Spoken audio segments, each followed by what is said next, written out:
Welcome to trade with books. आज सीखेंगे swing trading की एक बहुत ही फेमस लेकिन बहुत ही सिंपल ट्रेडिंग स्ट्रेटजी जो आप इजीली अप्लाई कर सकते हो, जिसका नाम है 21 EMA स्ट्रेटजी। इसका स्क्रीनर भी दूंगा मैं, जिससे आपको पता चलेगा कि कौन से वो स्टॉक हैं जो आज इस स्ट्रेटजी के लिए ट्रेडेबल हैं, जिनमें आप एंट्री ले सकते हो।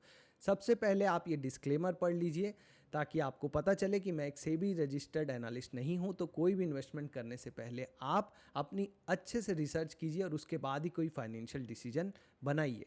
तो 21 EMA स्ट्रेटजी में करना क्या होता है, आपको अपने डेली टाइम फ्रेम के चार्ट में, टाइम फ्रेम कौन सा होगा, डेली टाइम फ्रेम का चार्ट, कोई भी स्टॉक के चार्ट को आप डेली टाइम फ्रेम का चार्ट आपको बनाना होता है। इसके बाद आपको 2 EMA ऐड करने होते हैं, मतलब एक्सपोनेंशियल मूविंग एवरेज ऐड करना है आपको, 2 इंडिकेटर। तो अपने इंडिकेटर सेक्शन में जाओ, एक्सपोनेंशियल मूविंग एवरेज सर्च करो और 2 बार उसको ऐड करो। अगर एक्सपोनेंशियल मूविंग एवरेज नहीं है तो आप सिंपल मूविंग एवरेज ऐड करो और उसकी सेटिंग में जाके सिंपल को चेंज करके एक्सपोनेंशियल कर लो। इसके बाद इस जो मूविंग एवरेज आप ऐड करोगे, उस मूविंग एवरेज की सेटिंग में जाके आपको चेंज करना है पीरियड। जैसे आप यहाँ मूविंग एवरेज की सेटिंग में जाएंगे तो इनपुट्स में जो लेंथ लिखा है वो आपको चेंज करके एक में करना है 21 और दूसरे में करना है आपको 50, 21 और 50 EMA। तो अब आपके पास 2 मूविंग एवरेजेस आपने ऐड कर लिए, 21 मूविंग एवरेज और 50 मूविंग एवरेज। तो जिनको बहुत ही आसान बनाना है स्विंग ट्रेडिंग को, वो क्या कर सकते हैं, 21 मूविंग एवरेज जब भी क्रॉस करे नीचे से ऊपर की तरफ 50 मूविंग एवरेज को, तब आपको क्या लेनी है, एंट्री लेनी है। जैसे यहाँ पे जैसे ही 21 मूविंग एवरेज ने 50 मूविंग एवरेज को नीचे से ऊपर की तरफ क्रॉस किया, आपको यहाँ पे एंट्री लेनी है। और इसके बाद एग्जिट कब करना है, जब ये वापस से ऊपर से नीचे की तरफ क्रॉस करे 21 मूविंग एवरेज। यहाँ पे ये रेड लाइन जो है ये है 21 EMA और जो ब्लैक लाइन है, जो काली वाली लाइन है, वो है 50 डे मूविंग एवरेज। तो यहाँ पे इसने जैसे ही वापस इस पॉइंट पे नीचे की तरफ क्रॉस किया, आप यहाँ पे एग्जिट कर जाएंगे। तो ये आपका एग्जिट पॉइंट है।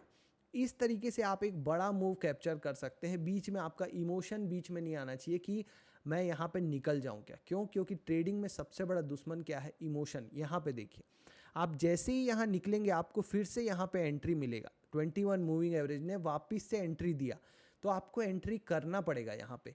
लेकिन जब ये नीचे की तरफ क्रॉस कर देगा यहाँ वापस से, तो आपको एग्जिट भी करना पड़ेगा। तो किसी भी स्ट्रेटजी में आपको लॉसेस भी होते हैं, ये आपको याद रखना होगा। तो यहाँ पे आपको एंट्री लेना है तो यहाँ एग्जिट भी लेना है। इसके बाद आपको वेट करना है दोबारा से एंट्री कब मिलती है। तो इस पूरे दौरान आप देखेंगे कि ये जो लाल वाली लाइन है ये नीचे की तरफ है ब्लैक के, मतलब शॉर्ट टर्म में जो स्टॉक का जो शॉर्ट टर्म में प्राइस का मूविंग एवरेज है, जो एवरेज है, वो पिछले 50 दिन से नीचे चल रहा है, जो आपको बताता है कि बियरिश ट्रेंड चल रहा है। जैसे ही ये लाइन ऊपर की तरफ जाने लगी, यहाँ आप देखिए ये ऊपर की तरफ क्रॉस कर दिया इस लाइन ने, तो आपका इस पॉइंट पे एंट्री बन गया। यहाँ आप एंट्री कर लेते वापस से और इसके बाद आप बने रहेंगे कब तक, जब तक कि ये वापस से नीचे की तरफ क्रॉस ना आ जाए, मतलब कि ये अभी तक भी नीचे क्रॉस नहीं दिया है, तो आप इसमें बने रह सकते हैं। तो इस तरीके से बहुत ही सिंपल ट्रेडिंग स्ट्रेटजी है, बहुत सालों से यूज़ हो रही है, बहुत लोगों को पता है, इसलिए लोग बताना भी छोड़ चुके हैं क्योंकि सबको ही पता है। लेकिन फिर भी बहुत लोगों को नहीं पता होगी, इसलिए मैंने बताना यहाँ सोचा और बता रहा हूँ आपको। अब ये पता कैसे करें कि इतने सारे स्टॉक्स में कौन से वो स्टॉक्स हैं जहाँ आज 21 EMA ने क्रॉस किया है 50 मूविंग एवरेज को। तो ये उसका स्क्रीनर है। अगर आप गूगल में ही लिखेंगे EMA 21 क्रॉस ओवर EMA 50, तो आपको ये स्क्रीनर चार्टिंग का फ्री में मिल जाएगा। फिर भी मैं इसका लिंक अपने डिस्क्रिप्शन बॉक्स में दे दूंगा, आप वहाँ से भी देख सकते हैं। और यहाँ पे आपको डेली वो स्टॉक्स मिलते हैं जिनमें आज 21 EMA ने 50 को क्रॉस किया है। जैसे आज की डेट के लिए ये 5 स्टॉक्स दिखा रहे हैं जहाँ पे ऐसा हुआ है। तो आप इनका एनालिसिस कीजिए आप, और जो भी चीज़ें देखते हैं फंडामेंटल। अब रोज़ आपको 5-10 स्टॉक्स मिलेंगे तो आप सब में तो एंट्री नहीं ले सकते, आपको इसमें से निकालने पड़ेंगे। अब वो निकालने के लिए जो बाकी चीज़ें आपने सीखी हैं, फंडामेंटल, ROE किसका ज़्यादा अच्छा है, EPS ग्रोथ किस में आ रही है, या तो टेक्निकल, जैसे कौन सा ऐसा स्टॉक है जिसमें एक रेंज ब्रेकआउट हो रहा है, वहाँ पे एंट्री लेके आप अपने सिस्टम को और ज़्यादा इम्प्रूव कर सकते हो। और उसमें हमेशा एक स्टॉप लॉस होना चाहिए कि अगर ये वापस से नीचे आया तो मैं निकल जाऊंगा।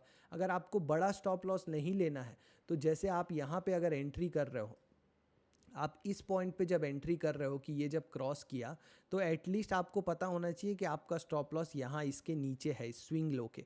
आपने यहाँ एंट्री की है, जैसे ही ये कैंडल पॉजिटिव होके ये क्रॉस किया है, तो आपका ये जो है ये आपका क्या है, रिस्क है। तो आप अपनी जो पोजीशन साइज होगी, कितने शेयर खरीदने हैं, उसको आप इसी के बेस पे डिसाइड करते हो कि कितना क्वांटिटी लेना है। तो स्टॉक ट्रेडिंग में हमेशा आपको पोजीशन साइज का, रिस्क का, ये सब ध्यान रखना चाहिए। और जो 10-20 स्टॉक्स आपको मिलते हैं, उसमें से बेस्ट स्टॉक कैसे चुनना है, उसके लिए आपको और फिल्टर्स लगाने हैं।